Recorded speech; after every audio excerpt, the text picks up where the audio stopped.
Bonjour à toutes et à tous, je vous souhaite la bienvenue. Aujourd'hui nous nous retrouvons dans une configuration un petit peu particulière parce que nous sommes dans une salle de bain. Je m'en expliquerai par la suite. Nous sommes ici pour partager une vidéo consacrée à une situation, à un thème qui est de plus en plus répandu car de plus en plus utilisé par les amateurs de mécanique, c'est-à-dire l'utilisation d'un bac à ultrasons dans le cadre du nettoyage de pièces mécaniques. Plus précisément aujourd'hui, nous nous consacrerons à nettoyer une rampe de carburateur moto. Voilà. Alors vous me direz pourquoi une salle de bain? Tout simplement parce que lorsque l'on n'a pas accès à l'extérieur, à un endroit ventilé ou éventuellement à un garage, eh bien c'est pratique d'être dans un endroit un petit peu à l'écart des autres pièces, un endroit confiné et en plus un endroit où on a une source, une arrivée d'eau et aussi une évacuation d'eau. Donc le but c'est de pouvoir alimenter facilement en eau le bac à ultrasons, de le remplir facilement et aussi, on ne sait jamais, en cas de fuite ou débordement, de pouvoir avoir un lieu où rapidement pouvoir vider le trop-plein de liquide qui serait perdu. En rappelant toutefois, c'est quand même utile de le rappeler, même si ce n'est qu'un rappel et que ça va dans le bon sens des choses, en rappelant toutefois que le produit, les produits, le liquide, les liquides utilisés pour le nettoyage des pièces ne sont pas censés repartir librement dans la nature et qu'au contraire on va les réutiliser, les recycler pour d'autres futures utilisations. Voilà. Dernière précision, nous sommes dans une salle de bain fermée, un lieu exigu. Le bac à ultrasons, lors de son utilisation, dégagera des vapeurs en fonction du type de produit utilisé, bien entendu. Ces vapeurs, si elles se répandent dans les autres pièces, pourront être incommodantes, voire toxiques. Par conséquent, quand vous rentrerez dans la salle de bain où a lieu le fonctionnement du bac à ultrasons, prenez vos précautions. Simple avertissement. Le bac à ultrasons, le voici. Donc il s'agit d'un bac classique de 30 litres que j'ai acquis celui-ci il y a peu de temps, c'est-à-dire il y a un mois. En fait, je l'ai acheté sur Amazon pour 220 €. C'est un produit que j'ai trouvé chez un revendeur européen, tout simplement parce que j'aurais envie de dire strictement le même en 30 litres aussi depuis 5-6 ans, que j'avais acheté à l'époque 600 €, puisque à l'époque ils étaient beaucoup plus chers, que depuis 3 ans les prix ont beaucoup baissé. Et comme le mien est tombé en panne, plutôt que de passer un temps fou à chercher la panne et peut-être à racheter des composants qui seraient hors de prix, j'ai préféré acheter celui-ci à un tarif tout à fait correct et d'une qualité qui me semblait relativement proche de celui que j'avais. D'accord ? C'est vrai qu'après un mois d'utilisation, j'en suis relativement satisfait dans la mesure où j'ai l'impression, en tout cas, peut-être que ce n'est qu'une impression, j'ai l'impression qu'il fonctionne de façon tout à fait correcte et homologue aux autres bacs à ultrasons que j'ai déjà pu utiliser depuis une vingtaine d'années. Donc je précise néanmoins que j'ai déjà essayé tout type de bac à ultrasons, allant de la petite taille de 1 demi-litre jusqu'à des gros de 70 litres, avec des performances plus ou moins différentes. Et je dois avouer, je le dis tout de suite en préambule, que je n'ai jamais été trop convaincu par l'efficacité des bacs à ultrasons. Donc je sais que je vais sûrement me faire des ennemis en disant ça, mais j'assume parfaitement tout ce que je dis. J'assume d'autant plus ce que je dis que je le dis suite à de très très très nombreux essais, que ce soit avec de l'eau froide, de l'eau chaude, tout un tas de produits différents, industriels, ménagers, avec ou sans soude caustique, sans éléments tensioactifs, avec des éléments acides, bref. Toujours est-il qu'au jour d'aujourd'hui, pour moi, le nettoyage au bac à ultrasons est quelque chose qui peut être plus ou moins efficace, mais ce n'est pas pour moi, en tout cas, le remède absolu. Alors j'en profite pour faire une petite parenthèse en parlant d'une vidéo YouTube sur la chaîne My Little Garage, où l'auteur nous dit qu'il a été bluffé, je reprends son terme, bluffé par l'efficacité du bac à ultrasons qu'il a utilisé. Je crois que c'est un 30 litres aussi, si je me rappelle bien. Et par l'efficacité du produit qu'il a utilisé, qui est un détergent qu'il a acheté non pas qu'il lui a été remis, mais qu'il a acheté sur un des sites partenaires avec lesquels il travaille. Et bon, c'est vrai que vidéo à l'appui, sur des bielles notamment, des bielles de voiture, quand on voit le résultat, c'est assez probant. Mais c'est vrai qu'en ce qui me concerne, depuis plus de 20 ans, même si évidemment je n'utilise pas les bacs ultrasons tous les jours, mais j'en ai déjà utilisé de très nombreux, comme je l'ai dit, sous tout un tas de formules différentes, je n'ai jamais réellement été conquis par l'efficacité du bac à ultrasons. Maintenant, il est possible aussi que si vous achetez un bac à ultrasons vraiment de qualité très très professionnelle, en utilisant vraiment le très très bon produit qui va impeccablement bien, peut-être qu'effectivement, dans ce cas-là, si vous me le prouvez, vous me le faites essayer, vous m'en faites la démonstration, peut-être que effectivement je changerai d'avis, je serai conquis. Mais pour l'instant, à ce jour, moi j'invite n'importe quel fabricant ou distributeur de bacs à ultrasons ou de produits dédiés au bac à ultrasons à venir me voir et à me dire, bah, écoute voilà, prends ce produit-là, prends ce matériel-là, utilise cette méthode-là et tu obtiendras ces résultats-là qui seront impeccables. Dans ce cas-là, il n'y a pas de souci. Je suis preneur, j'attends, aucun problème. Désormais le bac, un peu plus en détail. Alors, comme vous le voyez, et comme je l'ai dit, un bac de 30 litres, tout ce qui est de plus simple, avec la possibilité de choisir, d'abord je vais le mettre en route, ça va de soi, hop. Avec la possibilité de choisir la température, donc soit une température plus basse, soit plus élevé, d'accord? Donc là c'est la température désirée à gauche, et lorsque je mettrai en fonction sur on, sur off, la température de l'eau, du liquide qui sera dedans, pour l'instant il n'y a rien, donc c'est pour ça que ça ne fonctionnera pas correctement. Forcément, la température va monter jusqu'à la température désirée, ok? Et là, je peux choisir la durée de fonctionnement. Donc là, par défaut, il se met sur 5 minutes, mais je peux très bien lui dire, voilà, ben écoute, tu prends le délai maximum c'est 30 minutes. Voilà, je choisis 30 minutes. Et il s'agite. Mais là, bien entendu, j'arrête tout. J'arrête tout, je mets sur off, et voilà, le bac est éteint. Alors le bac, il est là, le couvercle, que en général, je ne laisse pas dessus pour éviter la condensation. Là, je l'ai dessus parce que le bac est vide, et que donc il n'y a pas de produit dedans. Vous avez la grille qui est là, avec l'évacuation, l'orifice d'évacuation du bac pour faire la vidange, hein, tout ce qui est plus classique. Et vous avez remarqué que j'ai mis tout simplement une petite serviette en plastique. Hein. Ce sont les petites serviettes que l'on met sous les couverts, enfin sous la vaisselle, lorsqu'on a la vaisselle, qu'on met sur les éviers. Et pourquoi je mets ça? Tout simplement parce que il est recommandé. Bon là vous voyez il y a des plastiques des pieds, des petits embouts noirs qui sont déjà partis, que j'ai remplacés par d'autres bouts de plastique, bon vert, peu importe. Hein.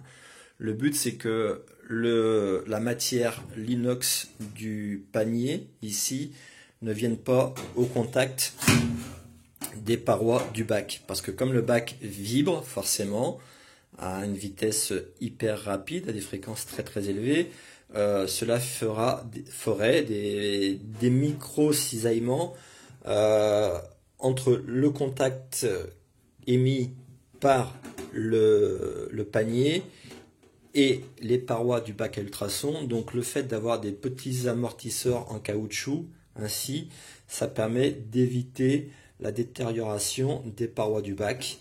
Et par la même occasion, si vous mettez les pièces directement dans le panier, là aussi, bien entendu, surtout si c'est des pièces métalliques, des pièces en aluminium, pour le plastique c'est déjà un peu différent, ben, ces pièces-là vont aussi vibrer contre la grille du panier. Donc moi je mets ce petit plastique, enfin en l'occurrence j'en ai mis deux, hein, j'en mets deux, chacun fera comme il l'entend.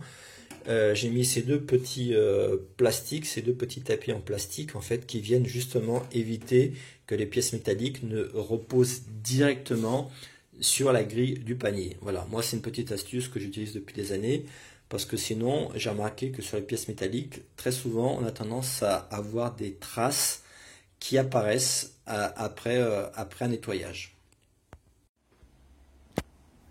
Désormais, les nettoyants que j'utilise. Alors, je vous en montre deux, uniquement deux, j'en partage que deux. Il est évident que j'en ai déjà essayé tout un tas depuis toutes ces années, qu'ils sont de plus en plus efficaces, c'est vrai, que certains se disent biologiques. Après, on est en droit de pas tout à fait être convaincu, mais bon, une fois de plus, il y a de tout sur le marché et les prix vont du simple au... Je dirais pas au quintuple, hein, des fois c'est 10-15 fois plus cher, donc pour une efficacité qui finalement est la même, voire moindre. Donc là, par exemple, c'est un produit qui est distribué chez Metro. En fait, c'est un dégraissant industriel qui est très utilisé en cuisine et qui me donne des résultats, on va dire, allez, assez corrects dans l'ensemble et qui est pas trop cher, hein. Donc vous voyez, ça c'est le dernier en date que j'ai utilisé, que j'utilise. J'en ai consommé un petit peu dernièrement. Et bon, j'en fais pas la publicité, hein, c'est simplement pour vous dire que j'utilise des produits qui sont relativement classiques finalement. Et celui-ci, il nous dit qu'il a qu'il comporte entre autres des éléments tensioactifs, catonicos, enfin de l'ammoniac, des phosphates. Bon, je sais pas trop exactement à quoi ça correspond, d'autant plus que ils mettent rarement la composition du produit en soi, alors que normalement ça devrait être indiqué en toutes lettres. Tous les éléments composant le produit devraient être stipulés, mais bon, apparemment, je ne sais pas. Ou ils sont assez laxistes sur la réglementation, ou la réglementation peut-être le permet. Bon, j'ai pas les données là-dessus. Et après, je vous dirai que quelque part, c'est pas le thème de la vidéo. Mais celui-ci, on le met de côté, car ce n'est pas celui-là qui m'intéresse aujourd'hui. Aujourd'hui, on va utiliser celui-ci, qui est un produit que j'ai acheté aussi sur Amazon, qui est aussi un kit graisse, un produit espagnol, qui a été acheté pour un prix tout à fait correct. Je crois que j'ai payé 7 euros, je crois, les 5 litres, si je me rappelle bien. Et surtout, en fait, il était catalogué comme étant dédié, comme étant spécifique pour les bacs à ultrasons. Et selon les commentaires que j'en ai vus, les gens avaient l'air relativement satisfaits. Alors une fois de plus, si je cherche la composition, je vois qu'en fait, ils disent juste qu'il contient entre autres ingrédients des éléments tensioactifs. Anthophélicos, donc je ne sais pas trop à quoi ça correspond, ça, des polycarboxylates, carboxate, je sais pas comment on dit, il est parfumé au citron. Enfin bref, on n'est pas beaucoup plus avancé. Alors comme vous le voyez, il est recommandé pour les usages industriels, donc il élimine facilement la graisse sur les moteurs, sur les outils, sur les habits de travail. Donc déjà, voilà, il s'avance beaucoup, donc à voir s'il tient ses promesses ou pas. Et il dit qu'il faut le diluer dans l'eau ou il peut être aussi utilisé pur dans les cas les plus difficiles. Il dit qu'il est aussi utilisé dans la restauration, dans l'hôtellerie, donc efficace contre tout type de graisse, même se déposer sur les vitraux céramiques. Donc là, pareil, appliqué directement ou dilué en frottant. Il est utilisé aussi sur les textiles et sur les traces, les taches les plus féroces. Enfin, dernier usage, il est efficace contre les traces, les taches de graisse de bicyclettes, de motos, sur les jantes, sur les embarcations, etc. Alors attention, il semblerait particulièrement efficace et virulent, puisqu'on a un avertissement qui nous dit que sur les surfaces en aluminium, sur les pièces en aluminium, il doit s'appliquer de façon diluée et pas pure, et de façon relativement légère, donc rapide, parce que sinon, bien entendu, il risquerait de ronger l'aluminium. Donc bien entendu, faire des essais au préalable. Voilà. Donc un produit qui, d'après les avis internet, d'après le prix relativement modéré et d'après les indications qui sont pointées dessus, devrait être... Je ne m'avance pas pour l'instant, hein. Moi je me base uniquement sur les éléments qui sont indiqués, qui devraient être relativement efficaces. Voilà, donc un kit graisse, un produit tueur de graisse qui est utilisé, qui devrait être utilisable aussi dans l'industrie. Bon, alors voilà, ce qui devait arriver est arrivé, et d'où l'intérêt d'être dans une salle de bain. J'ai voulu, pour doser correctement, mettre le liquide dans une bouteille de 1 litre afin de faire un dosage à 10%. Et qu'est-ce que j'ai fait? C'est que forcément, là, il y a du liquide qui est sorti. Alors le liquide, il a une consistance un peu particulière. Il n'est pas liquide, hein, il est légèrement, vous voyez, visqueux. Hein. Donc je ne sais pas si c'est de bon augure, au contraire, si c'est mauvais signe. On verra bien. Mais bon, toujours est-il que voilà, ça me donne raison d'utiliser le bac ultrason dans la salle de bain. C'est que là, du coup, je vais pouvoir tout de suite nettoyer avec le jet de la douche. Hein. Parce que bon, j'imagine que ce produit doit quand même être un petit peu corrosif, virulent, et d'avoir tout ce qu'il faut à proximité pour nettoyer, vous voyez, c'est quand même pratique. Donc là, effectivement, j'ai ma bouteille doseuse de 1 litre. Je verse la quantité, vous voyez, c'est légèrement visqueux, hein. Je verse la quantité du produit de 1 litre dans le bac à ultrasons. Et en fait, je vais reverser une deuxième bouteille. Je vais faire un dosage à 10% de 2 litres pour 20 litres d'eau. D'accord? Afin qu'on ait quand même une capacité, une consistance en eau quand même relativement conséquente dans le bac ultrason. Donc là, je remplis une deuxième bouteille à nouveau de 1 litre. Si je joins la deuxième bouteille de 1 litre de produit que je verse à son tour dans le bac. Donc 2 litres versés très précisément. Voilà. Et je laisse égoutter le surplus de liquide à nouveau dans le bidon. Désormais, je vais rajouter l'eau. Donc j'ai mon jerrycan que je viens de remplir d'eau. Donc c'est un jerrycan qui me sert uniquement à l'utilisation du bac à ultrasons dans lequel je ne mets que de l'eau. Hein. Il est parfaitement propre. Pas d'essence de combustible dedans, donc on voit peut-être, si on voit, donc j'ai rempli. Le jerrycan fait une capacité de 10 litres, donc je vais mettre 2 jerrycans. Donc je vais, avec une seule main, il est très lourd, j'aurais du mal à tenir le portable pour filmer et verser dans le bac, donc je vais arrêter momentanément la vidéo et verser le contenu du jerrycan, donc de l'eau chaude, j'ai pris de l'eau chaude déjà, du robinet. Donc ça évitera au bac de trop travailler pour faire chauffer l'eau. Donc je vais mettre les 10 litres d'eau chaude tranquillement, délicatement dans le bac ultrason. Donc nous nous retrouvons avec le bac dans lequel j'ai mis les 10 premiers litres. Donc le produit, contrairement à ce que je pensais, agréable surprise, ne dégage pas d'odeur irritante, au contraire, l'odeur est plutôt fraîche, citronnée du coup, hein, comme c'est indiqué. Et là, je vais mettre les 10 autres litres d'eau pour compléter le dosage. Voilà, nous sommes prêts. Donc nous avons le bac qui est rempli d'eau avec le produit, donc dosé à 10%. C'est-à-dire 2 litres de produit pour 20 litres, pardon, je reprends, 2 litres de produit pour 20 litres d'eau, ce qui nous fait au total 22 litres. Et comme vous le constatez, il reste peu de place pour les 8 litres restants puisque le bac est annoncé pour 30 litres. J'ai retiré le panier qui est ici, vous verrez tout à l'heure pourquoi.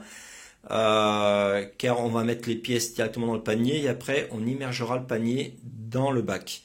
Et là vous avez effectivement le bidon de produit que j'ai utilisé, hein, le kit graisse et le jerrycan d'essence qui m'a servi à transvaser l'eau du robinet directement dans le bac. Donc maintenant je mets en route. Vous l'avez entendu, le bac se déclenche. Je vais programmer la température sur 40 degrés. Pourquoi 40 degrés? Alors on va mettre 45. Pourquoi? Parce que là actuellement la température est déjà 38. Hein. L'eau que j'ai mise qui était de l'eau chaude elle est déjà 38. Pourquoi 45? Parce que en général j'ai vu que beaucoup de sites et de fabricants recommandent une utilisation de fonctionnement optimal qui serait aux alentours de 55 degrés. Et moi je constate que entre 50, 55, 60 degrés, il n'y a pas trop de différence. Et enfin, c'est mon constat à moi. Hein, et que lors du fonctionnement, justement, le bac a tendance à chauffer l'eau.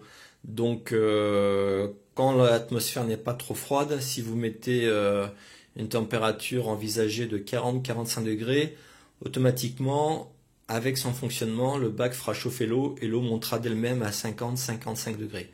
Donc j'actionne la mise en température du bac à 45 degrés. Elle devrait donc monter assez rapidement, en quelques minutes, et après on pourra procéder au nettoyage de la rampe de carburateur que je vais chercher. Nous revoici donc pour procéder à la suite de la démonstration. Donc la température actuelle de l'eau, elle est de 42 degrés, on a presque atteint les 45 degrés. On peut considérer que c'est déjà relativement suffisant. La rampe de carburateur, c'est une rampe de 600 GPX de 88 qui n'a pas fonctionné, qui n'a pas été en action depuis plusieurs années, dira-t-on. On voit que l'intérieur est encore relativement correct, qu'il n'y a pas d'oxydation, de dépôt, que les éléments ne sont pas bloqués. Évidemment, pour faire correctement les choses, on devrait nettoyer les gicleurs, les flotteurs, toute la visserie et faire ça dans les règles de l'art. Or, je l'ai indiqué, le propos de cette vidéo, c'est surtout de faire une démonstration de l'efficacité d'un bac à ultrasons. Ce n'est pas de procéder au nettoyage parfait de cette rampe. On voit que par contre la partie extérieure de la rampe, elle est beaucoup plus sale. Il y a de la poussière, il y a des petites traces de début d'oxydation par endroit. Et surtout de ce côté-là, côté droit, côté conducteur, on a eu une coulée de vieille essence usagée qui a formé un dépôt jaunâtre. Voilà, ceci dit, le carburateur à l'intérieur n'est pas spécialement vilain, bien au contraire, on peut même considérer qu'il est en bon état. Les papillons, les volets des gaz sont même encore brillants, ce qui est même de bon acabit. Et comme vous le voyez, la partie aluminium des cordes des carbus ne sont pas attaquées. Donc je mets la rampe directement avec délicatesse dans le panier dans lequel j'ai, alors attention parce qu'il faut que je réussisse à mettre le câble du ralenti, donc panier dans lequel j'ai déjà disposé au préalable les membranes qui, vous le voyez, sont effectivement un petit peu sales, mais bon, je les ai pas encore inspectées complètement, mais elles n'ont pas l'air d'être fissurées. Les chapeaux, qui bon effectivement sont sales côté extérieur, mais qui côté intérieur montrent clairement que le carburateur n'a pas souffert outre mesure. Et à l'écart, dans un petit bocal, pour pas que les vis se perdent, justement une partie de la visserie, des éléments qui ont été démontés. Donc ce que je fais, c'est que avec une main ce n'est pas évident. Donc ce que je fais, c'est que déjà je remplis ce bocal de produit.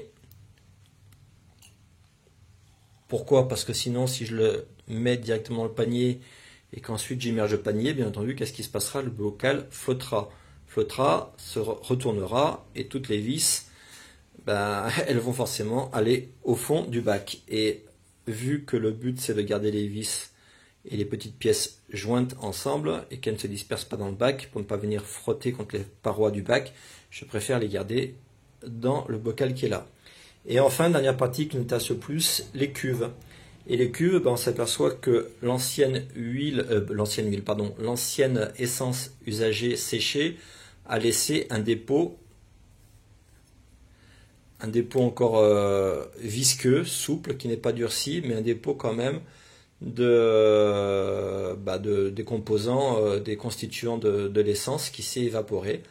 Donc délibérément je laisse les joints de cuve, je ne les enlève pas, afin qu'on puisse ensuite avoir un aperçu, comparer entre le avant nettoyage et le après nettoyage. Donc je mets tout ça dans le bac, je mets les différents éléments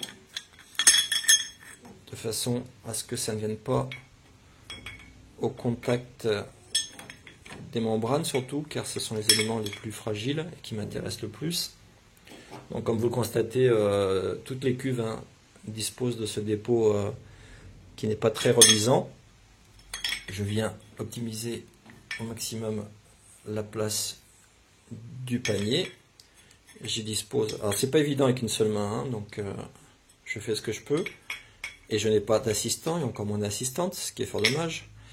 Voilà, donc là on a l'ensemble de la rampe qui est installé dans le panier que je vais tremper dans le bac. Donc je pose le téléphone un instant. J'immerge le panier dans le bac délicatement pour ne pas laisser flotter les différents éléments. Voilà.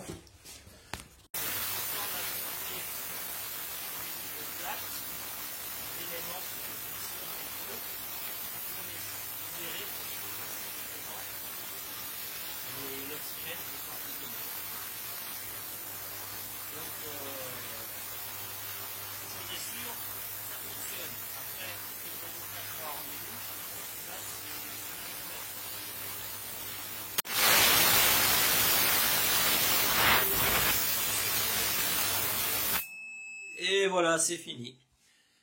Le bain de 30 minutes, c'est terminé. Donc on voit effectivement des dépôts gras qui sont remontés à la surface, des dépôts de saleté. C'est pas très ragoûtant, effectivement. On aperçoit la rampe. Hein. L'eau n'est pas spécialement sale. Hein. Je dirais qu'elle est un tout petit peu plus opaque qu'au départ, mais bon, ça reste encore relativement transparent. Donc je vais poser le portable et je vais retirer, sans gants, je vais retirer le panier. Ok, à tout de suite.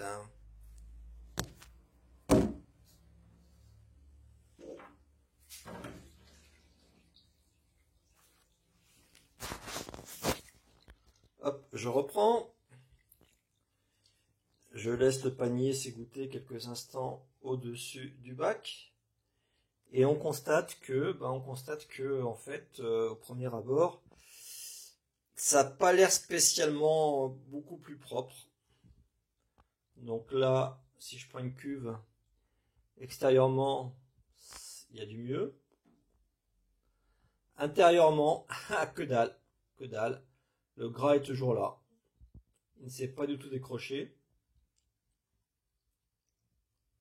Voilà ce qui me fait dire que pour moi l'efficacité du bac ultrason n'est pas tip top.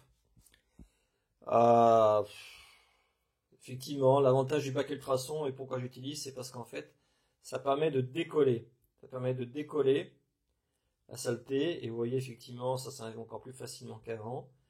Mais par contre, ça ne supprime pas la saleté. Ça ne supprime pas la saleté. Et maintenant, effectivement, si je viens rincer au jet d'eau,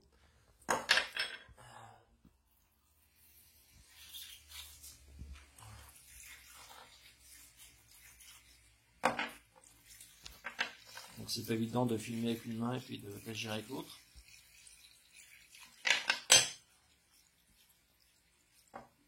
Je vais mettre un peu plus de pression.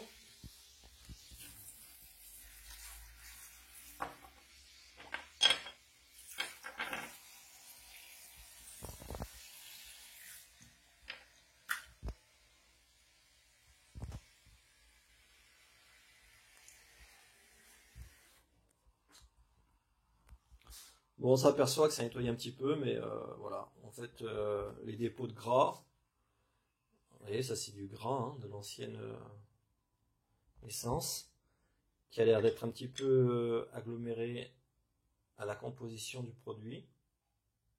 Bon, on s'aperçoit que bon, ça n'a pas trop fait effet.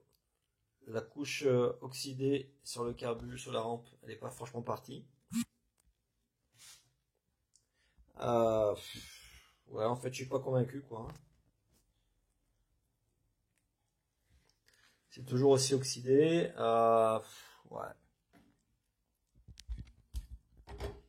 Côté intérieur où c'était propre, bah ça reste propre, hein. C'était déjà propre, donc y a pas trop grand chose à en dire.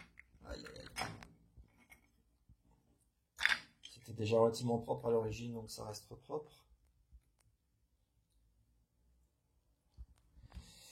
Bref. Ma conviction n'est pas énorme sur ce coup-là, encore une fois, malheureusement.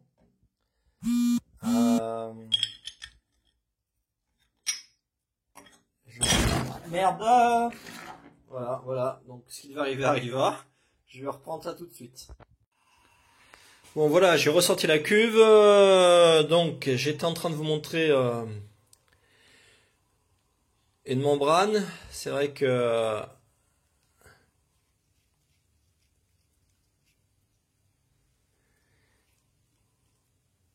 si on frotte un peu, la saleté ça en va un petit peu, mais bon, il faut frotter. Voilà, le bac ultrason, si vous voulez, ne vous dispense pas de donc ici une aiguille.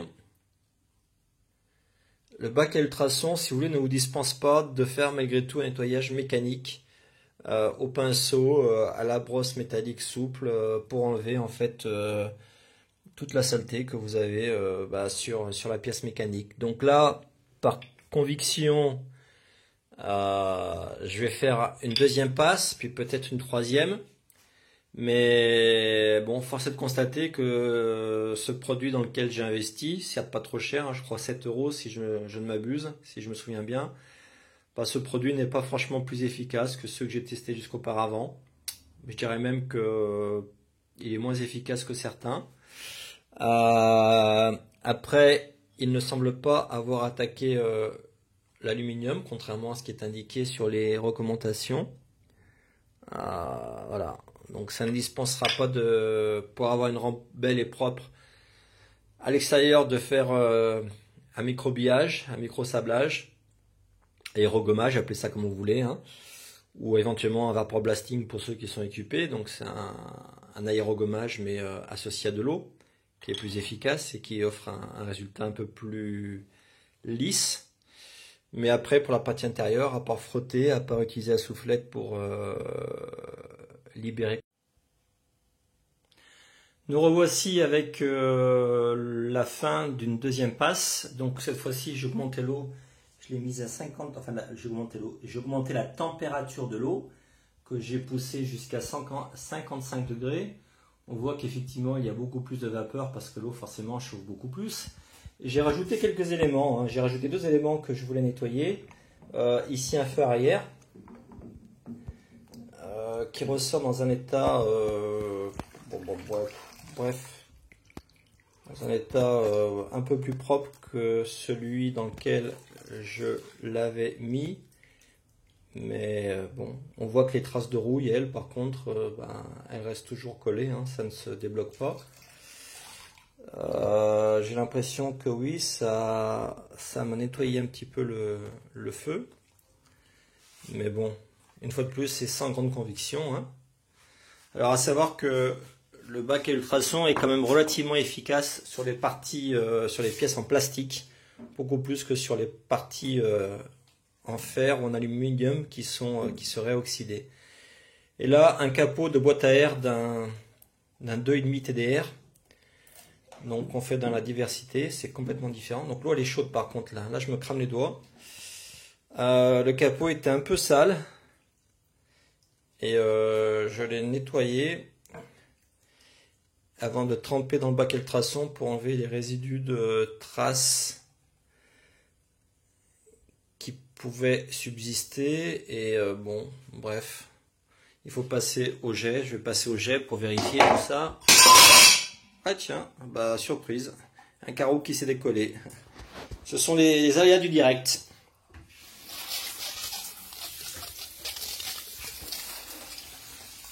Donc on n'arrête pas le progrès. Surprise.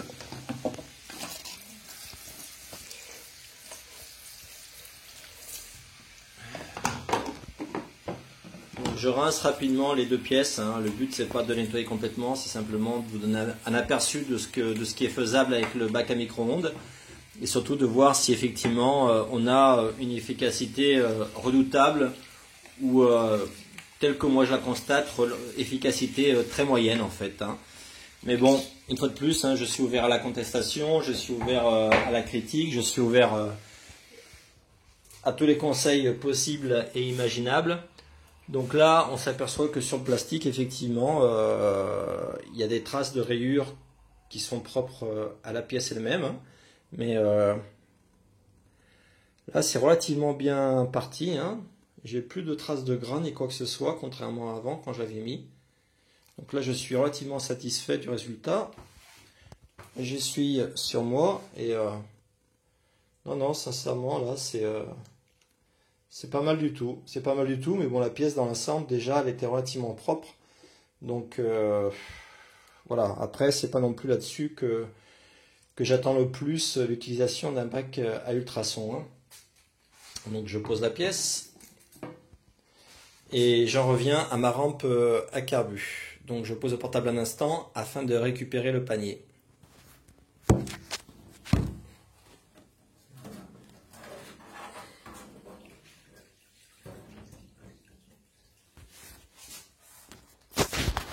Hop, voilà, panier à nouveau déposé. Donc, première chose que je prends, une membrane. Bon, j'ai envie de dire qu'effectivement ça décrasse, mais ça décrasse pas. Il faudrait frotter, hein. Si je frotte avec le doigt, effectivement, j'arrive à enlever la saleté qui était là, incrustée au départ. Donc c'est ce que je dis, hein, l'utilisation d'un bac à ultrasons ne vous dispensera pas d'avoir à frotter malgré tout. Là, une pipe d'admission fissurée d'ailleurs que je dois réparer.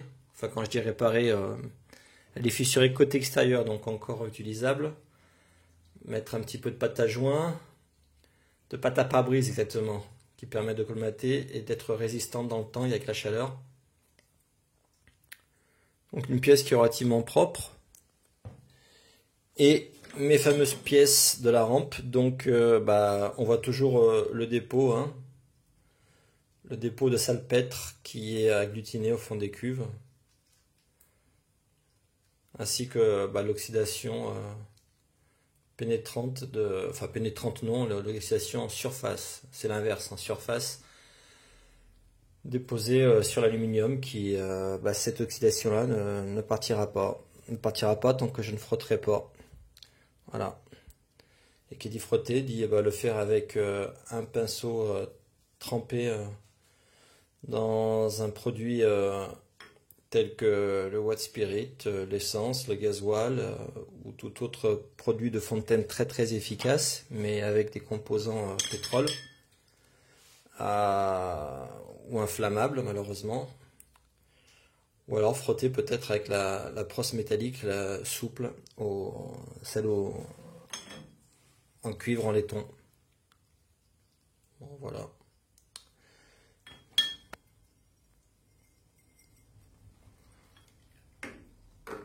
Je vais essayer de voir les vis, dans quel état elles sont. Je me crame les doigts, c'est très chaud, hein. Bon, les vis sont sensiblement dans le même état dans lequel je les ai mises, hein. Il n'y a pas de grosse différence, hein. Et la rampe, telle qu'on la voit, vous voyez, ouais. Bon, je ne peux pas dire que je sois convaincu, hein. J'aurais aimé que tous les dépôts là qu'on voit, tous les résidus sautent. Mais non, ça, il faudra le faire en microbillant, en frottant. Il n'y a pas de méthode miracle, malheureusement. Je finalise cette vidéo en disant en rappelant que ce n'était pas un tutoriel, un lexique sur comment utiliser un bac à ultrasons. C'était simplement une démonstration qui tend à montrer que l'efficacité d'un bac à ultrasons dans le nettoyage de pièces mécaniques n'est pas aussi épatant, pas si exceptionnel que ce que l'on veut bien vous laisser croire. En tout cas, moi, depuis le temps que j'utilise le bac à ultrasons, qui est effectivement relativement efficace pour dégommer, pour décoller la saleté à certains endroits, surtout dans les endroits qui sont des petits orifices ou très exigus, on n'a pas accès avec d'autres moyens. Effectivement, ça permet un mieux. Mais il est évident aussi que sur des pièces mécaniques, surtout en aluminium, telles qu'une rampe de carburateur, on ne peut pas se permettre de tremper ça dans de l'acide afin de décaper, parce qu'effectivement, tout de suite, les résultats risquent d'être trop agressifs, et du coup, ça risque effectivement d'abîmer la pièce. Donc, oui, le bac à ultrasons reste dans l'absolu un moyen de préparer la pièce à un nettoyage ensuite manuel. Oui, je suis tout à fait ouvert et d'ailleurs je vous invite à le faire dans les commentaires. Les commentaires sont là pour ça. Je suis tout à fait ouvert à ce que l'on m'apporte, l'on me donne des méthodes ou des conseils pour améliorer le fonctionnement du bac ultrason dans le nettoyage des pièces mécaniques. C'est vrai que pour d'autres pièces, des pièces de la vie courante, telles que des bijoux, des lunettes pour les petits bacs ultrasons, des montres, des choses comme ça, j'ai déjà pu tester, effectivement c'est relativement efficace. Mais pour les pièces mécaniques qui comportent un petit peu d'oxydation, un petit peu de dépôt, de tartre, de graisse, de boue résistante, le résultat il est quand même différent. Donc merci d'avoir visionné cette vidéo, n'hésitez pas, surtout pas à apporter votre contribution par l'intermédiaire des commentaires qui, je l'espère, permettront aux autres personnes d'être aussi mieux informées sur le sujet. Et je vous dis peut-être à, je ne sais pas, peut-être à une prochaine vidéo sur un autre thème. Merci.